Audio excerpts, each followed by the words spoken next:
বিশ্বের ১ নম্বর super power যুক্তরাষ্ট্র, যার সদর দপ্তর হোয়াইট হাউস, হাজার হাজার মাইল দূরে বসে একটা দেশ হুমকি দিচ্ছে যে তারা এমন মিসাইল বানাচ্ছে যা সরাসরি ওভাল অফিসের ছাদ খুঁড়ে ভেতরে ঢুকবে। শুধু তাই নয়, তারা ক্যামেরার সামনে বুক চিতিয়ে বলছে চোখের বদলে চোখ অনেক হয়েছে, এবার সরাসরি মাথা নেওয়া হবে। এই অবিশ্বাস্য কাণ্ডটাই ঘটিয়ে দেখিয়েছে ইরানের পার্লামেন্ট থেকে যে হুঙ্কার এসেছে তাতে পুরো ওয়াশিংটনের হাত পা কাঁপার জোগাড়। ইরানের একদল প্রভাবশালী সংসদ সদস্য সরাসরি তাদের দেশের নতুন সর্বোচ্চ নেতা মোস্তফা খামেনির কাছে একটি বিশেষ চিঠি পাঠিয়েছেন। এই চিঠির মূল দাবি, ইরানের সামরিক বাহিনীকে নির্দেশ দিচ্ছেন যেন তাদের ব্যালিস্টিক ক্ষেপণাস্ত্রের পাল্লা ও সক্ষমতা এমন পর্যায়ে নিয়ে যাওয়া হয় যা সরাসরি যুক্তরাষ্ট্রের হোয়াইট হাউস পর্যন্ত পৌঁছাতে পারে। আইন প্রণেতারা সাফ জানিয়ে দিয়েছেন, আমরা আমাদের সামরিক বাহিনী ও প্রতিরক্ষা শিল্পকে ততদিন পর্যন্ত অন্ধের মতো সমর্থন দিয়ে যাব যতদিন না আমাদের মিসাইল খামেনির হত্যাকারীদের অফিস কক্ষে গিয়ে আঘাত হানছে। অর্থাৎ ইরান এখন আর রক্ষণাত্মক নেই। তারা ওয়াশিংটনকে স্পষ্ট বুঝিয়ে দিয়েছে, তোমরা যদি আমাদের নেতাদের ওপর পুরুষোচিত হামলা চালাও তবে তোমাদের সবচেয়ে সুরক্ষিত বাংকারে বসেও তোমরা রেহাই পাবে না। এই চিঠিতে ইরানি সংসদ সদস্যরা মার্কিন নীতি নির্ধারকদের চরিত্র নিয়ে এক মারাত্মক সত্য তুলে ধরেছেন। তারা প্রয়াত বিতর্কিত মার্কিন অপরাধী জেফ্রি এপস্টেইনের প্রসঙ্গ টেনে বলেছেন, এই এপস্টেইন নেটওয়ার্কের অপরাধীরা কোনো আন্তর্জাতিক আইন বা নৈতিকতার তোয়াক্কা করে না। এরা চোরের খনি, এদের সাথে ভদ্রতার ভাষা খাটে না। আর ঠিক এই কারণেই ইরান এখন এক নতুন রণকৌশল হাতে নিয়েছে। সংসদ সদস্যরা হুঙ্কার দিয়ে বলেছেন, শত্রুদের জেনে রাখা ভালো, চোখের বদলে চোখ নেয়ার দিন শেষ। এবার অন্যায় করলে সরাসরি মাথা কেটে নেওয়া হবে। শুধু তাই নয়, ২০১৫ সালের পারমাণবিক চুক্তির তিতকুটে অভিজ্ঞতা থেকে শিক্ষা নিয়ে ইরানি আইন প্রণেতারা স্পষ্ট করে দিয়েছেন যে মার্কিনীদের কোনো ফাঁকা প্রতিশ্রুতিতে তারা আর আঙুল চুষবে না বা বিশ্বাস করবে না, যতদিন না মধ্যপ্রাচ্য থেকে শেষ মার্কিন সেনা প্রত্যাহার হচ্ছে এবং যুদ্ধের সম্পূর্ণ ক্ষতিপূরণ আদায় হচ্ছে, ততদিন ইরান এক চুলও নড়বে না। ইরানের রাষ্ট্রীয় সংবাদ মাধ্যমে Islamic revolutionary guard corps IRGC এক ঐতিহাসিক বিবৃতি জারি করেছে। তারা বুক চিতিয়ে ঘোষণা করেছে যে পারস্য উপসাগরে মার্কিনীদের সমস্ত দাদাগিরি বন্ধ করে দেওয়া হয়েছে এবং শত্রুপক্ষকে এখন ইরানের তৈরি করা নতুন নিয়ম মেনে চলতে বাধ্য করা হচ্ছে। বিশেষ করে হরমুজ প্রণালীর স্মার্ট ব্যবস্থাপনা ও কৌশলগত নিয়ন্ত্রণ এখন পুরোপুরি ইরানের পকেটে। মার্কিন বাহিনী যতই আকাশ কুসুম কল্পনা করুক না কেন, হরমুজ প্রণালীর জলসীমানায় কারোর বিনা অনুমতিতে সুযোগ্য মেদিনী পাওয়ারও সুযোগ নেই। ইরানের সশস্ত্র বাহিনীর জেনারেল স্টাফ এবং খাতাম আল আনবিয়া সেন্ট্রাল হেডকোয়ার্টার্স যৌথভাবে শেষ হুঁশিয়ারি দিয়ে বলেছে, তারা শত্রুকে সম্পূর্ণ ধ্বংস না করা পর্যন্ত এই প্রতিরোধ জারি রাখবে।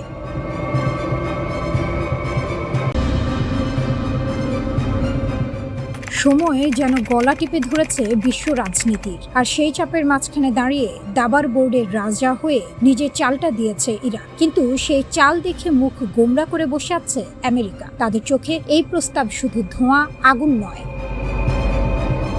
তেহরানের নতুন প্রস্তাব এসেছে, কিন্তু ওয়াশিংটনের কাছে তা যেন কোনো শক্ত সমাধান নয়, কোনো দৃঢ় অঙ্গীকার নয়। যুক্তরাষ্ট্র স্পষ্ট বলছে, এতে নেই সংকটের মেরুদণ্ড ভাঙার মতো কিছু, নেই এমন কোনো প্রতিশ্রুতি যা যুদ্ধ থামিয়ে স্থায়ী শান্তির পথ খুলে দিতে পারে। অন্যদিকে ইরান যেন ঝড়ের মধ্যে দাঁড়িয়ে থাকা এক প্রাচীন পাহাড়। চাপ আসছে, হুমকি আসছে, তবুও মাথা নত করছে না, বরং নিজের শর্তেই খেলতে চাইছে খেলা। মার্কিন প্রেসিডেন্ট ডোনাল্ড ট্রাম্পের চোখে এখনো চুক্তির স্বপ্ন, কিন্তু সেই স্বপ্নে বারবার ফাটল ধরাচ্ছে বাস্তবতা। ইরান তার পারমাণবিক কর্মসূচিতে বড় কোনো ছাড় দিতে নারাজ। ইউরেনিয়াম সমৃদ্ধকরণ বন্ধের প্রতিশ্রুতি নেই মজুদ হস্তান্তরের স্পষ্ট ঘোষণা। ফলে ট্রাম্প এখন দাঁড়িয়ে আছেন দোলাচলে, কলম নাকি বোমা।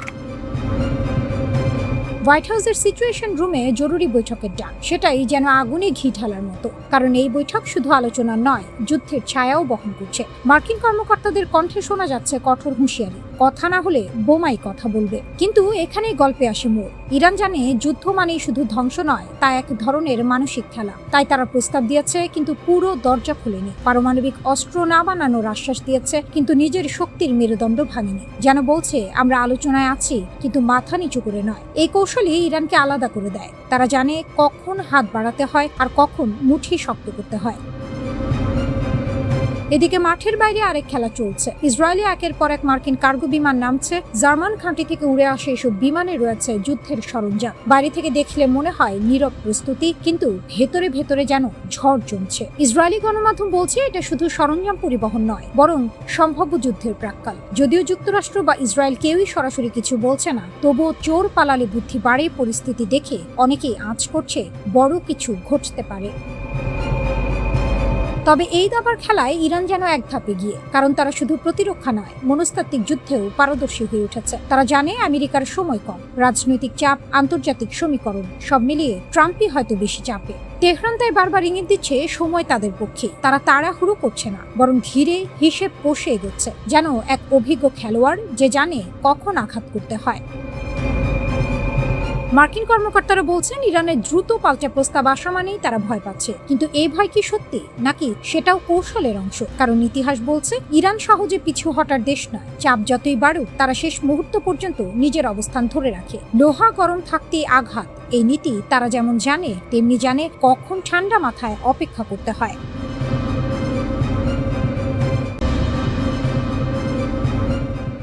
যুদ্ধের আগুন নেভেনি, কেবল ছাই চাপা পড়েছে। যুক্তরাষ্ট্র ও ইরানের মধ্যে যে ভঙ্গুর যুদ্ধবিরতি চলছে তা যে কোনো মুহূর্তে আবার জ্বলে উঠতে পারে। প্রেসিডেন্ট ডোনাল্ড ট্রাম্প ইরানের বিরুদ্ধে নতুন হামলার হুমকি দিলেন, একদিন পরেই আবার জানালেন আলোচনা চলছে। কিন্তু এই টালমাটাল পরিস্থিতিতে তেহরান হাত গুটিয়ে বসে নেই। চিন্তন প্রতিষ্ঠান German institute for international and security অ্যাফেয়ার্সের বিশেষজ্ঞ হামিদ রেজা আজিজি জানাচ্ছেন, এবারের যুদ্ধের ছক আগের বারের চেয়ে একেবারে আলাদা হবে। প্রথম দফায় ইরান ধীরে ধীরে গুটি সাজিয়েছিল, মাসের পর মাস ধরে টিকে থাকার কথা মাথায় রেখে ক্ষেপণাস্ত্রের মজুদ বাঁচিয়ে রেখেছিল। কিন্তু এবার ইরান মনে করছে লড়াই হবে স্বল্পস্থায়ী কিন্তু অত্যন্ত তীব্র, তাই সব শক্তি এক ঝটকায় ঢেলে দেওয়ার পরিকল্পনা। হামিদ রেজা বলছেন, নতুন করে যে কোনো লড়াই শুরু হলে ইরান প্রতিদিন কয়েক ডজন থেকে কয়েকশো ক্ষেপণাস্ত্র ছুটতে পারে, শত্রুর হিসাব নিকাশ পুরোপুরি উল্টে দিতে। ইরানের সবচেয়ে মারাত্মক অস্ত্র বন্দুক নয়, তেল। উপসাগরীয় অঞ্চলের তেল ক্ষেত্র, শোধনাগার ও বন্দরগুলো এই তিনটি শিয়ায় আঘাত করলেই বিশ্ব অর্থনীতির শরীর থেকে রক্ত ঝরতে শুরু করবে। সৌদি আরব, সংযুক্ত আরব আমিরাত, কুয়েত এই প্রতিবেশীদের চাপে রেখেছে তেহরান। ক্ষয়ক্ষতির পরিমাণ অনেক ব্যাপক হলে এই দেশগুলো আর দর্শকের আসনে বসে থাকতে পারবে না, তারাও যুদ্ধে জড়িয়ে যাবে। আর সেটাই ইরানের চাল। উপসাগরীয় নেতারা এই আগুনে পড়তে চান না বলেই এতদিন সংঘাত এড়িয়ে চলছেন। তাদের এই ভয়টুকুই এখন ইরানের হাতে সবচেয়ে বড় তাস। দুই সমুদ্রে দুই ফ্রন্ট। সমুদ্রপথ থেকে দুনিয়াকে দুই ভাগ করে দেওয়ার ক্ষমতা ইরানের আছে। একদিকে হরমুজ প্রণালী, পারস্য উপসাগরের মুখ, অন্যদিকে বাব আল মানদেব, লোহিত সাগরের গলা। এই দুটো সমুদ্রপথ বন্ধ হয়ে গেলে বিশ্বের জ্বালানি ও বাণিজ্যিক জাহাজ চলাচলে যে বিপর্যয় নামবে তা সামলানো ট্রাম্পের পক্ষে কঠিন হয়ে যাবে। ইয়েমেনের হুথিরা বাব আল মানদেবের ঠিক পাশেই থাকে। ইরান সমর্থিত এই গোষ্ঠী নতুন যুদ্ধে ইরানের পাশে দাঁড়ানোর অঙ্গীকার দিয়ে রেখেছে। তবে প্রথম দফার লড়াইয়ে তারা সতর্কতার সঙ্গে পা ফেলেছিল, কারণ তাদের অস্ত্রের মজুদ শেষের দিকে। তারপরও যুক্তরাষ্ট্র যদি একসঙ্গে দুটো সামুদ্রিক ফ্রন্টে মোকাবিলার চাপে পড়ে, তবে কৌশলগত সুবিধা ইরানের দিকে হেলে পড়বে। আমিরাতকে উটের যুগে ফিরিয়ে দেওয়ার হুমকি। ইরানের সরকার ঘনিষ্ঠ বিশ্লেষক মেহেদি খারাতিয়ান এক পডকাস্টে বলে দিয়েছেন, আমাদের অবশ্যই আমিরাতকে উটে চড়ার যুগে ফিরিয়ে নিয়ে যেতে হবে। প্রয়োজন হলে আবুধাবি দখল করব। কথাটা শুনতে অতিরঞ্জিত মনে হলেও আরব গালফ স্টেট ইনস্টিটিউটের বিশেষজ্ঞ আলী আল ফোনে সতর্ক করছেন, এই বক্তব্য ইরানের রিভলিউশনারি গার্ড বাহিনীর শীর্ষ নেতাদের চিন্তার প্রতিফলন। কারণ হলো, মার্কিন ইসরায়েলে হামলার সময় আমিরাত ও সৌদি আরব নাকি গোপনে ইরানের বিরুদ্ধে সাহায্য করেছে। এই বিশ্বাস এখন তেহরানের অন্দরে শিকড় গেড়েছে। তাই উপসাগরীয় প্রতিবেশীরা এবার শুধু যুদ্ধের দর্শক নয়, সরাসরি লক্ষ্যবস্তু হওয়ার ঝুঁকিতে আছে। বিশ্বের তেলের শিরা কেটে দেওয়ার ক্ষমতা যার হাতে, সে দেশ সহজে হার মানে না। ইরান ঠিক এই বার্তাটাই এখন পৌঁছে দিতে চাইছে ওয়াশিংটনে।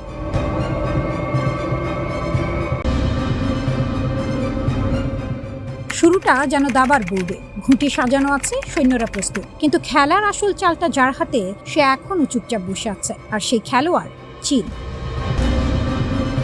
পৃথিবীর সবচেয়ে শক্তিশালী সামরিক শক্তি বলে পরিচিত যুক্তরাষ্ট্র আজ এমন এক জায়গায় এসে দাঁড়িয়েছে যেখানে 3 লাখ ড্রোন বানানোর স্বপ্ন আটকে আছে অন্যের দরজায় কড়া নাড়ার মধ্যে। কেন? কারণ যুদ্ধের নতুন যুগে বন্দুক নয়, ট্যাঙ্ক নয়, ড্রোনই এখন রাজা। আর সেই রাজাকে চালানোর চাবিটা লুকিয়ে আছে খুব ছোট একটা জিনিসে, চুম্বকে। কিন্তু এই চুম্বক কোনো সাধারণ চুম্বক না। এটা তৈরি হয় বিরল খনিজ দিয়ে, নিউডিমিয়াম, ডিসপ্রোসিয়াম, টার্বিয়াম। নামগুলো শুনতে যতটা জটিল, বাস্তবে তার চেয়েও বেশি গুরুত্বপূর্ণ। এগুলো ছাড়া ড্রোন উঠবে না, মোটর ঘুরবে না, টার্গেট লক হবে না, অর্থাৎ যুদ্ধই থেমে যাবে। এখন আসল প্রশ্ন, এই খনিজগুলো কোথায়? উত্তরটা খুব সহজ, আবারও ভয়ঙ্কর, চীনে। বিশ্বের প্রায় 98% শক্তিশালী চুম্বক তৈরি হয় চীনে। মানে যুক্তরাষ্ট্র যতই বিলিয়ন ডলার ঢালুক, যতই প্রযুক্তিতে এগিয়ে থাকুক, শেষ পর্যন্ত এসে তাকে তাকাতে হচ্ছে বেইজিং এর দিকে। এটা যেন এমন এক খেলা যেখানে বন্দুক তোমার কিন্তু গুলি অন্যের হাতে। পেন্টাগন ইতিমধ্যে 30,000 one way attack drone order করেছে। টার্গেট 2028 সালের মধ্যে 3 লাখ ড্রোন। সংখ্যাটা শুনতে বিশাল, কিন্তু ভেতরের গল্পটা আরো বড়।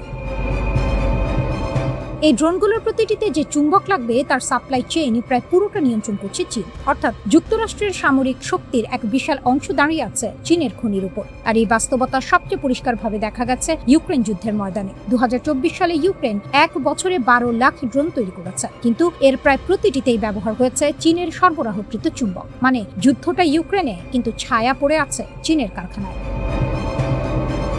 এই শিক্ষা ওয়াশিংটন খুব ভালোভাবেই নিয়েছে। তাই প্রেসিডেন্ট ডোনাল্ড ট্রাম্প সই করেছেন এক্সিকিউটিভ অর্ডারে, আনলিশিং আমেরিকান ড্রোন ডমিনেন্স। লক্ষ্য একটাই, ড্রোনে আধিপত্য। কিন্তু সমস্যা হলো আধিপত্য চাইলেই হয় না। যার হাতে কাঁচামাল, শেষ হাসিটা তারই। যুক্তরাষ্ট্র চেষ্টা করছে এই নির্ভরতা কমাতে। এমপি ম্যাটেরিয়ালসে বিনিয়োগ করছে।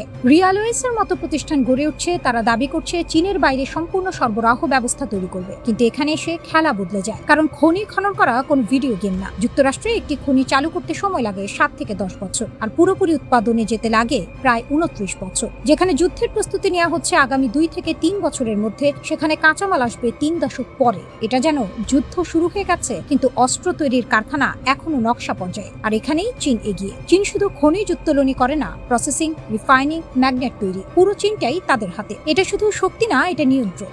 একটা অদৃশ্য সুতো যেটা দিয়ে তারা টানতে পারে বৈশ্বিক সামরিক ভারসাম্য। যুক্তরাষ্ট্রের হিসাব বলছে 1900 অস্ত্র ব্যবস্থার প্রায় 80,000 উপাদানে চীনের তৈরি বিরল খনিজ ব্যবহার করা হয়। মানে শুধু ড্রোন না, জেট ইঞ্জিন, মিসাইল, রাডার, সবকিছুতেই চীনের ছোঁয়া। এখন প্রশ্ন উঠছে, চীন যদি একদিন এই সরবরাহ বন্ধ করে দেয়?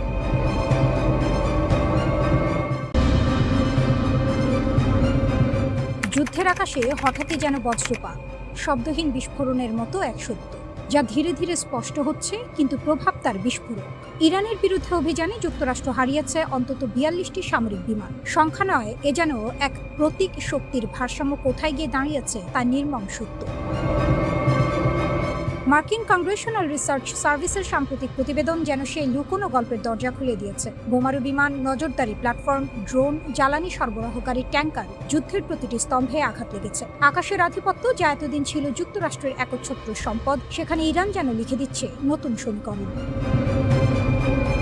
ঘটনার সূত্রপাত 28 ফেব্রুয়ারি। যুক্তরাষ্ট্র ও ইসরায়েল মিলে শুরু করে ইরানে সামরিক অভিযান। নাম দেওয়া হয় অপারেশন এপিক ফিউরি। নামের মধ্যেই ছিল গর্জন, ছিল আধিপত্যের ঘোষণা। কিন্তু বাস্তব যুদ্ধক্ষেত্রে গর্জনের চেয়ে বেশি শোনা গেছে প্রতিরোধের শব্দ, ইরানের প্রতিরোধ। 40 দিনের মাথায় 8 এপ্রিল পাকিস্তানের মধ্যস্থতায় আসে সাময়িক যুদ্ধবিরতি। কিন্তু ততদিনে যুদ্ধের খতিয়ান তৈরি হয়ে গেছে। সেই খতিয়ানে যুক্তরাষ্ট্রের ক্ষতির অঙ্ক শুধু সংখ্যা নয়, এ এক কৌশলগত ধাক্কা। ধ্বংস বা ক্ষতিগ্রস্ত বিমানের তালিকায় রয়েছে 4টি F-15E স্ট্রাইক ইগল, একটি F-35A লাইটনিং 2, একটি A-10 থান্ডারবোল্ট 2। আকাশে জ্বালানি সরবরাহের জন্য ব্যবহৃত 7টি KC-135 স্ট্র্যাটো ট্যাঙ্কারও রক্ষা পায়নি। এমনকি আগাম সতর্কবার্তা ও নিয়ন্ত্রণ ব্যবস্থার প্রতীক E-3 সেন্ট্রি বিমানও ধ্বংস হয়েছে। আর ড্রোন যুদ্ধ, সেখানে তো ইরান যেন দাবার বোর্ড উল্টে দিয়েছে। 24টি MQ-9 রিপার এবং একটি MQ-4C টাইট্রন। এই অত্যাধুনিক নজরদারি ড্রোনগুলো হারানো মানে যুক্তরাষ্ট্রের চোখ অন্ধ হয়ে যাওয়া, অন্তত আংশিকভাবে। এই তালিকা শুধু ক্ষয়ক্ষতির বিবরণ নয়, এটি এক যুদ্ধের ভাষ্য, যেখানে প্রযুক্তির আধিপত্যকে চ্যালেঞ্জ করেছে কৌশল, দৃঢ়তা এবং প্রস্তুতি। পেন্টাগন নিজেই স্বীকার করেছে এই অভিযানের ব্যয় ইতিমধ্যে $29 বিলিয়ন ছুঁয়েছে। কিন্তু টাকার অঙ্ক কি সব বলে? না, আসল গল্পটা লুকিয়ে আছে সেই স্বীকারোক্তিতে, যেখানে বলা হয়েছে ক্ষতিগ্রস্ত সরঞ্জাম মেরামত ও প্রতিস্থাপনের খরচ হিসাব করতেই ব্যয় বেড়ে গেছে। অর্থাৎ যুদ্ধক্ষেত্রে যা ঘটেছে তা শুধু সাময়িক ক্ষতি নয়, এটি দীর্ঘমেয়াদী চাপ। ইরানের পররাষ্ট্রমন্ত্রী আব্বাস আরাগচি যখন এই প্রতিবেদন শেয়ার করেন, তার ভাষা ছিল আত্মবিশ্বাসে ভরা, প্রায় কবিতার মতো দৃঢ়। তিনি বলেন, যুদ্ধ থেকে ইরান শিখেছে, অভিজ্ঞতা অর্জন করেছে, আর সেই অভিজ্ঞতাই ভবিষ্যতের অস্ত্র। তার সতর্কবার্তা ছিল স্পষ্ট, যদি আবার আক্রমণ আসে তাহলে ইরান প্রস্তুত। শুধু প্রস্তুত নয়, আরো ভয়ঙ্কর চমক নিয়ে অপেক্ষা করছে। এতদিন যে F-35 কে বলা হতো আকাশের অদৃশ্য সম্রাট, সেই বিমান ভূপাতিত হওয়ার দাবি এখন আর গুজব নয়, এটা আলোচনার কেন্দ্রে। যদি সত্যিই তা ঘটে থাকে তাহলে এটি শুধু একটি বিমান হারানো নয়, এটি একটি মিথ ভাঙার মুহূর্ত। ইরান যেন সেই যোদ্ধা যে প্রতিপক্ষের ঢাল ভেঙে দিয়ে বলে, আমি এখানে আছি, প্রস্তুত। এই যুদ্ধের প্রতিটি দৃশ্য যেন এক একটি ইঙ্গিত। রানওয়েতে ধ্বংস হওয়া E-3 সেন্ট্রি, মরুভূমিতে পড়ে থাকা F-15E ধ্বংসাবশেষ, এসব শুধু ছবি নয়, এগুলো বার্তা যে প্রযুক্তি যত উন্নতই হোক, প্রতিরোধ যদি অটুট হয় তাহলে শক্তির ভারসাম্য বদলাতেই পারে।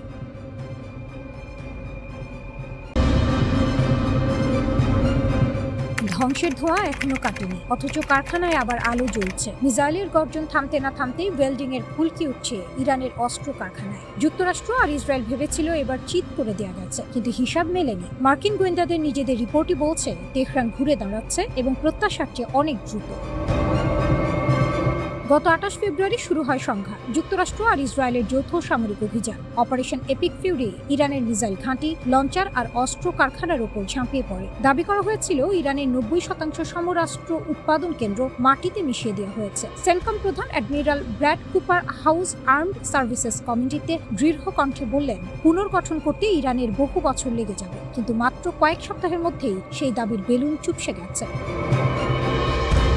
গোয়েন্দারা যা দেখছেন, 8 এপ্রিল যুদ্ধবিরতি শুরু হওয়ার পর থেকে মার্কিন গোয়েন্দা সংস্থাগুলো যা দেখছে তাতে তাদের নিজেদেরই চোখ কপালে ওঠার দশা। একাধিক গোয়েন্দা সূত্র CNN-কে নিশ্চিত করেছে ইরান কেবল ক্ষত সারাচ্ছে না, সক্রিয়ভাবে নতুন ড্রোন উৎপাদনও শুরু করে দিয়েছে। একটি মার্কিন প্রশাসনের কর্মকর্তা স্পষ্ট করে বলেছেন, আগামী 6 মাসের মধ্যে ইরান তার ড্রোন হামলার সক্ষমতা পুরোপুরি ফিরে পাবে। শুধু তাই নয়, যেসব মিসাইল লঞ্চার মাটি চাপা দিয়ে লুকিয়ে রাখা হয়েছিল সেগুলো এরই মধ্যে উদ্ধার করা হয়েছে। এপ্রিলে যেখানে বলা হচ্ছিল ইরানের প্রায় অর্ধেক লঞ্চার অক্ষত আছে, সাম্প্রতিক হিসাবে সেই সংখ্যা এসে দাঁড়িয়েছে 2/3। কুপারের দাবি আর গোয়েন্দা রিপোর্টের মধ্যে ফারাকটা এতটাই বিস্তর যে দুটি আলাদা সূত্র সরাসরি জানিয়ে দিয়েছে দুটোর মধ্যে কোনো মিল নেই। গোয়েন্দাদের কাছের একটি সূত্রের কথায় এই ক্ষতি ইরানকে বড়জোর কয়েক মাস পিছিয়ে দিতে পারে, বছর তো দূরের কথা। এত দ্রুত কিভাবে সম্ভব হলো? তেলে জলে মেশে না, কিন্তু রাশিয়া আর চীনের সঙ্গে ইরানের সম্পর্ক সেই নিয়মেরই ব্যতিক্রম। দ্রুত পুনর্গঠনের পেছনে এই দুই মিত্রের ভূমিকা অস্বীকার করার উপায় নেই। চীন যুদ্ধ চলাকালীন সময়েও ইরানকে মিসাইল তৈরির যন্ত্রাংশ সরবরাহ করে গেছে। মার্কিন নৌ অবরোধে সরবরাহ কিছুটা কমলেও থামেনি। ইসরায়েলি প্রধানমন্ত্রী নেতানিয়াহু নিজেও CBS নিউজে এই তথ্য স্বীকার করেছেন। চীন অবশ্য এই অভিযোগ নাকচ করে দিয়েছে, তবে যন্ত্রাংশের খালি বাক্সগুলো নিজের হয়েই কথা বলে। এর বাইরে আরেকটি বড় কারণ হলো, হামলা আসলে যতটা কার্যকর হয়েছে বলে দাবি করা হয়েছিল ততটা হয়নি। ইরানের প্রতিরক্ষা শিল্পের একটি অংশ শুরু থেকেই সম্পূর্ণ অক্ষত ছিল, অর্থাৎ শূন্য থেকে শুরু নয়, একটা মজবুত ভিত্তির উপর দাঁড়িয়ে ইরান পুনর্গঠন শুরু করতে পেরেছে। ড্রোন এখনকার আসল মাথা ব্যথা। যুদ্ধের আগে ইরানের হাজার হাজার ড্রোন ছিল, হামলার পরও তার অন্তত 50% অক্ষত থেকে গেছে। এখন সেখানে নতুন উৎপাদন যোগ হচ্ছে। এই ড্রোনগুলোই মধ্যপ্রাচ্যে মার্কিন মিত্রদের জন্য সবচেয়ে বড় উদ্বেগের কারণ হয়ে উঠেছে। কেন? কারণটা সহজ অঙ্কের। ইরানের একটি ড্রোনের দাম মাত্র $20,000। সেটা ঠেকাতেই যুক্তরাষ্ট্রকে খরচ করতে হয় $40 লাখ। একটি ড্রোন আর পাল্টা খরচ 200 গুণ। এই অসম অর্থনীতিতে ইরান টিকে থাকতে পারে অনেকক্ষণ। অন্যদিকে প্রতিপক্ষের কোষাগার খালি হয় তপ্তপুরে। মিসাইল সক্ষমতা এখনো পুরোপুরি পুনর্গঠিত না হলেও ড্রোন দিয়েই সেই ঘাটতি পুষিয়ে নিতে পারে তেহরান। ইসরায়েল থেকে শুরু করে উপসাগরীয় দেশগুলো সবাই এই ড্রোনের নাগালে।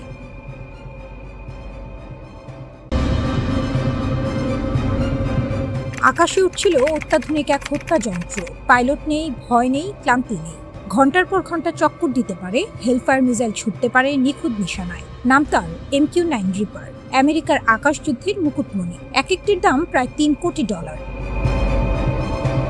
এই রিপারের মোট বহরের 1/5 এখন ধ্বংসস্তূপ। ইরান সেটা করে দেখিয়েছে। কিভাবে শুরু হলো এই যুদ্ধ? 2025 সালের জুন মাসে যুক্তরাষ্ট্র ইরানের 3টি পারমাণবিক স্থাপনায় বোমা হামলা চালায়। এরপর আর পেছনে ফেরার পথ ছিল না। পুরোদমে যুদ্ধ শুরু হয়ে যায়। ট্রাম্প ঘোষণা দিয়েছিলেন ইরানের বিমান প্রতিরক্ষা সম্পূর্ণ বিধ্বস্ত। কিন্তু বাস্তব অন্য কথা বলছে। হিসাবটা কেমন ভয়ঙ্কর। ব্লুমবার্গের প্রতিবেদন বলছে এ পর্যন্ত আমেরিকা হারিয়েছে প্রায় 30টি রিপার ড্রোন। মার্কিন কংগ্রেশনাল রিসার্চ সার্ভিস মাসের শুরুতে বলেছিল 24টির কথা। আসল সংখ্যা তার চেয়েও বেশি। আর্থিক হিসেবে এটি প্রায় $1 বিলিয়ন ক্ষতি। এই যুদ্ধে এ পর্যন্ত মার্কিন খরচ পৌঁছে গেছে $29 বিলিয়ন।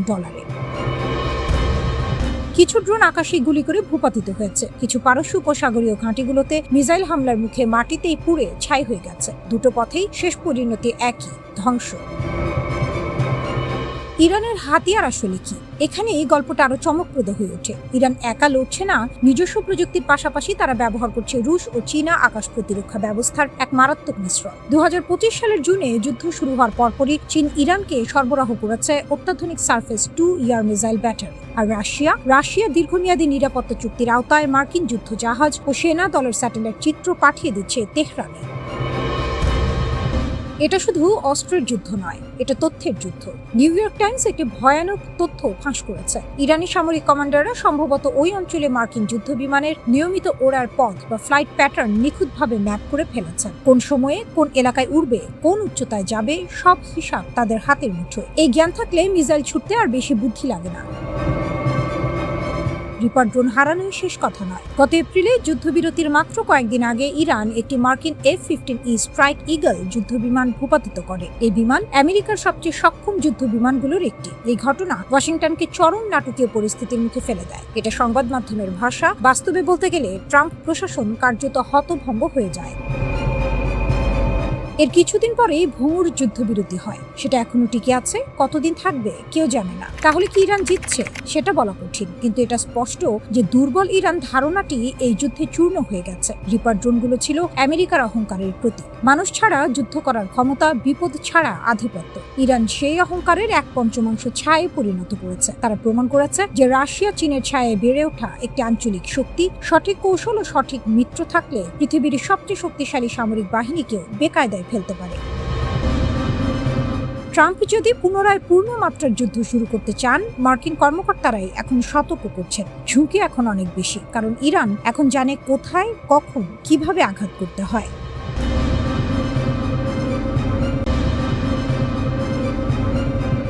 কয়েকশো ডলারের একটি ছোট ড্রোন আর কোটি কোটি ডলারের তৈরি একটি বিমান প্রতিরক্ষা ব্যবস্থা, কে জিতবে? আজ আমরা কথা বলবো হিজবুল্লাহর সেই মারাত্মক ড্রোন কৌশল নিয়ে, যা কিনা ইসরায়েলের বহু বিলিয়ন ডলারের আয়রন ডোমকে নাস্তানাবুদ করে দিচ্ছে। আয়রন ডোম ইসরায়েলের আকাশের পাহারাদার। রকেট আসছে, আয়রন ডোম গুলি করে নামিয়ে দেয়। শুনতে যত সহজ, বানাতে তত দামি। এই পুরো সিস্টেমে বিনিয়োগ হয়েছে কোটি কোটি মার্কিন ডলার। প্রতিটি ইন্টারসেপ্টর মিসাইলের দাম 50,000 থেকে $1,00,000 পর্যন্ত। এতদিন ধরে এই ঢাল ছিল ইসরায়েলের সবচেয়ে বড় ভরসা, কিন্তু হিজবুল্লাহ একটা নতুন প্রশ্ন তুলে দিয়েছে। কোটি টাকার ঢাল কি শত টাকার তীর ঠেকাতে পারে? FPV ড্রোন, এই অস্ত্র কি?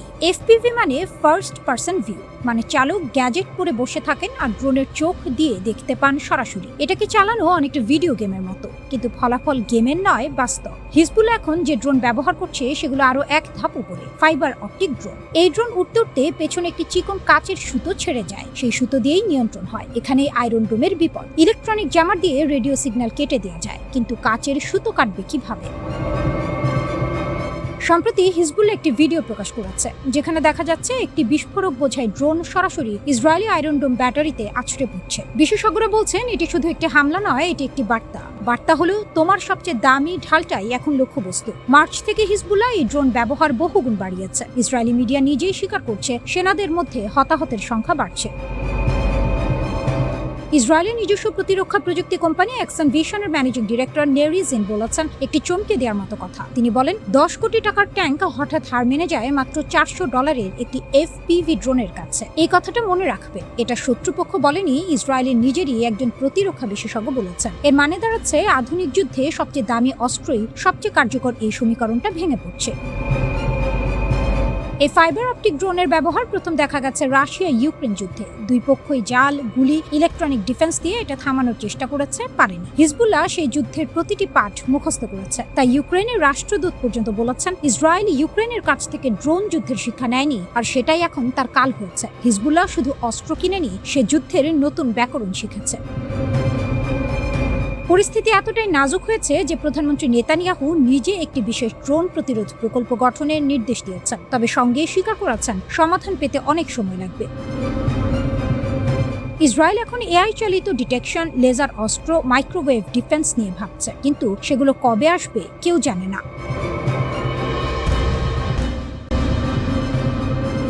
একটা ফোন কল, এক পাশে ডোনাল্ড ট্রাম্প, অন্য পাশে মধ্যপ্রাচ্যের সবচেয়ে ক্ষমতাধর নেতারা। ট্রাম্প কথা শেষ করলেন, তারপর নেমে এলো এক অদ্ভুত নীরবতা। কেউ কথা বললেন না, একজনও না। ট্রাম্প নিজেই অস্বস্তিতে পড়ে রসিকতা করলেন, তোমরা কি এখনো লাইনে আছো? যে ফোন কলে কাঁপল মধ্যপ্রাচ্য। ট্রাম্প এক লাইনে জড়ো করলেন 8 দেশের শীর্ষ নেতাদের: সৌদি আরব, সংযুক্ত আরব আমিরাত, কাতার, পাকিস্তান, তুরস্ক, মিশর, জর্ডান, বাহরাইন। উদ্দেশ্য ছিল ইরানের সঙ্গে যুদ্ধবিরতির আলোচনা, কিন্তু ট্রাম্প হঠাৎ মোড় ঘুরিয়ে দিলেন। বললেন, ইরানের সঙ্গে যুদ্ধ শেষ হওয়া মাত্রই সব মুসলিম দেশকে ইসরায়েলের সঙ্গে সম্পর্ক স্বাভাবিক করতে হবে। আব্রাহাম অ্যাকর্ডের পরিধি বাড়াতে হবে এখনই। ফোন লাইনে বজ্রপাত নামল। সৌদি আরব, কাতার, পাকিস্তান, যাদের ইসরায়েলের সঙ্গে কোনো আনুষ্ঠানিক সম্পর্কই নেই, তারা একটা শব্দও বললেন না। ট্রাম্পের এই মহাপরিকল্পনার সামনে সবচেয়ে বড় পাথর হয়ে দাঁড়িয়ে আছেন সৌদি ক্রাউন প্রিন্স মোহাম্মদ বিন সালমান। একসময় ইসরায়েলের দিকে একটু হাত বাড়ানোর ইচ্ছা ছিল তার, কিন্তু গাজায় রক্তের বন্যা দেখার পর রিয়াদের অবস্থান পাথরের মতো শক্ত হয়ে গেছে। ওভাল অফিসে ট্রাম্পের সঙ্গে সরাসরি বৈঠকেও বিন সালমান আব্রাহাম অ্যাকর্ডে সই করতে রাজি হননি। সৌদি প্রশাসনের বার্তা একটাই: স্বাধীন ফিলিস্তিন রাষ্ট্রের সুনির্দিষ্ট প্রতিশ্রুতি ছাড়া ইসরায়েলের সঙ্গে কোনো বন্ধুত্ব নেই, থাকবেও না। আমেরিকান ও ইসরায়েলি কূটনীতিকরাও স্বীকার করছেন এই অচলাবস্থা সহজে কাটছে না। সেপ্টেম্বরে ইসরায়েলে নির্বাচন আসছে। নতুন সরকার কেমন হবে না জেনে সৌদি আরব কোনো বড় চাল চালবে না। বিন সালমান তেলে মাথা দেওয়ার মানুষ নন। ট্রাম্প ট্রুথ সোশ্যালে লিখেছেন, একদিন হয়তো ইরান ও ইসরায়েলকে স্বীকৃতি দিয়ে আব্রাহাম অ্যাকর্ডের অংশ হবে। এই কথা পড়ে মধ্যপ্রাচ্যের রাজনৈতিক বিশ্লেষকরা কেউ হেসাচ্ছেন, কেউ মাথায় হাত দিয়েছেন। ইরান, যে দেশ দশকের পর দশক ধরে ইসরায়েলকে তার অস্তিত্বের সবচেয়ে বড় হুমকি মনে করে, সে কিনা একদিন তেল আবিবকে আলিঙ্গন করবে, এটা কল্পনার জগতেও কঠিন। কিন্তু ট্রাম্প এই কল্পনাকে কূটনীতির হাতিয়ার বানাচ্ছেন। রিপাবলিকান সিনেটর লিন্ডসে গ্রাহাম আরও এক ধাপ এগিয়ে হুঁশিয়ারি দিয়েছেন, মুসলিম নেতারা যদি এই সুযোগ হাতছাড়া করেন, সমগ্র মধ্যপ্রাচ্যের ভবিষ্যৎ অন্ধকারে ডুবে যাবে। এই ধমকের ভাষা দেখিয়ে বোঝা যায় ওয়াশিংটন আসলে কতটা মরিয়া। ইরান যেভাবে খেলছে দাবার ছক, এই পুরো পরিস্থিতিতে ইরান কিন্তু চুপচাপ বসেনি। তারা দাবার ছকে এমন চাল দিচ্ছে যা প্রতিপক্ষকে ভাবিয়ে তুলছে। পরমাণু কর্মসূচির বিস্তারিত আলোচনায় তারা এই মুহূর্তে যাচ্ছে না, সেটা পরের ধাপে। আগে চাই নিরাপত্তার নিশ্চয়তা, আগে চাই নিষেধাজ্ঞা শিথিলের ভাষা। হরমুজ প্রণালী খুলে দেওয়ার ব্যাপারে নীতিগতভাবে রাজি হয়েছে, কারণ এটা দিয়ে বিশ্বের তেলের বিশাল একটা অংশ যায়। এখানে ছাড় দিলে আন্তর্জাতিক সম্প্রদায় একটু নরম হবে। কিন্তু ইউরেনিয়াম মজুদ ছেড়ে দেয়া, কোথায় যাবে, কিভাবে যাবে, কে যাচাই করবে, এসব পরে, অনেক পরে। ইরান সময় কিনছে এবং সময় কেনার এই শিল্পে তারা ওস্তাদ। তাসনিম নিউজ একটি সম্ভাব্য কাঠামোর কথা জানিয়েছে। পূর্ণ চুক্তির আগে একটি সীমিত সমঝোতাপত্র, ইরানের তেল রপ্তানিতে সাময়িক ছাড়, বিনিময়ে মধ্যপ্রাচ্যের সব রণাঙ্গনে যুদ্ধবিরতি। লেবাননও এই ছাতার নিচে আসবে। হরমুজের বিষয়টা 30 দিনে, আনুষ্ঠানিক পরমাণু আলোচনা 60 দিনে।